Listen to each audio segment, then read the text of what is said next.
আসসালামু আলাইকুম। Hello everyone, আপনারা সবাই কেমন আছেন? আশা করি সবাই ভালো আছেন। আলহামদুলিল্লাহ, আমিও ভালো আছি। আমার নতুন পেজ নিয়ে আপনাদের মাঝে হাজির হয়েছি। আপনারা সবাই আমাকে সাপোর্ট করবেন, লাইক, কমেন্ট, শেয়ার করবেন। আশা করি আপনাদের ভালো লাগবে। হয়তোবা এখন নতুন আপনাদের সাথে লুডুস রান্নার রেসিপি শেয়ার করব। লুডুসটা ভালো করে সিদ্ধ করে নেব। এবার পানি ঝরিয়ে নেব। এরপর কড়াইটা চুলায় বসিয়ে দেব। কিছু পরিমাণ তেল দিয়ে দেব। তেলটা গরম হয়ে গেলে মুরগির মাংস কুচি দিয়ে দেব। এরপর কিছু পরিমাণ লবণ দিয়ে দেব, মাংসের স্বাদটা যাতে ভালো আসে।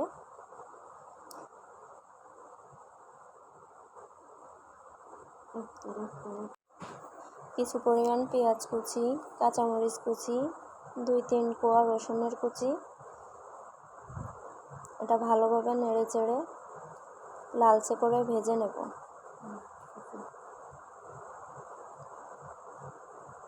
এক পর্যায়ে ভাজা হয়ে গেলে এখানে একটা লুডুসের মশলা অ্যাড করে দেব।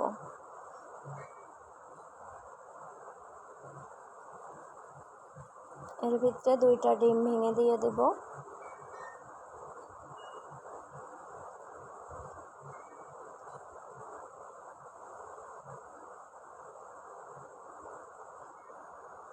ডিমটা দেওয়া হয়ে গেলে ভালোভাবে নেড়ে চেড়ে ডিমটাকে ফেটে নেব।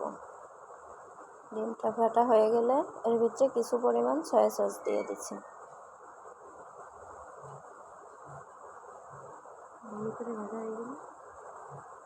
ভালো ভাজা হয়ে গেলে এর ভিতরে লুডুসটা ঢেলে দেব।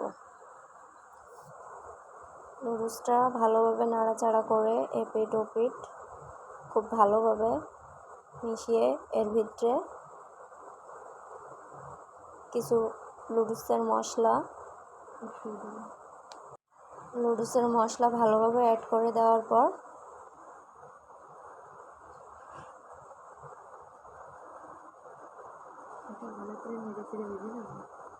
লুডুসটা ভালো করে নেড়ে চেড়ে ভেজে নেব। মশলাটা ভালো করে নাড়াচাড়া করে মেখে নেব।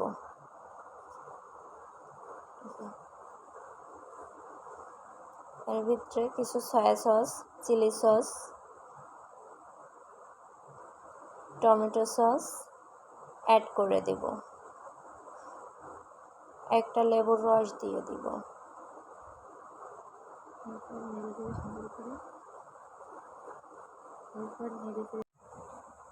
এরপর নেড়ে চেড়ে সুন্দর করে মিশিয়ে নেব। ভাজা হয়ে গেলে তারপর চুলা থেকে নামিয়ে ফেলব। এটা আমাদের স্বাস্থ্যের জন্য খুবই ভালো। বাসায় এভাবে ঘরোয়া উপায়ে রান্না করে নিজেরা খেতে পারলে সব থেকে ভালো। নিজেদের শরীর সুস্থ থাকে।